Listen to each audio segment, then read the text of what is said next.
Sa mundo natin ngayon, halos lahat ay digital na. From how we communicate to how we express ourselves. Pero minsan, napapaisip ako, sino nga ba talaga ako beyond the likes, shares, and posts? Who am I? A question that all of us ponder at some point in our lives.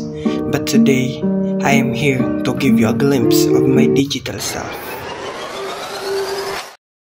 Hi, I'm Christian and welcome to my digital world. Ito yung side ko na hindi masyadong nakikita in person pero araw-araw kong ginagamit sa passion ko sa pagsasayaw, sa school, at communication ko sa family and friends, at maging pati na rin sa pagkilala ko sa sarili ko. Ito ko nilalabas yung creativity ko, mga achievements, talent, pagiging friendly, at minsan, stress.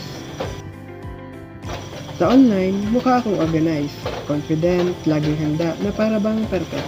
Palagi akong may post, updates, at nagiging gallery ko na to, but sometimes, privacy is peace. Pero sa totoong buhay, maraming ginagawa, madalas pagod, nag-a-adjust, at natututo rin. Sa digital world, everything looks clean, pero sa real world, chaotic pero authentic. Sa online, you're always organized, na para bang everything's always perfect. Offline, you're hardworking, to the point na, despite of how exhausted you are, you'll still keep going. Parang gagawin mo pa rin yung responsibility mo kahit pagod ka na. Para bang, there is no room for the word pagod na, or for the word rest. I can say na nag-grow ka talaga.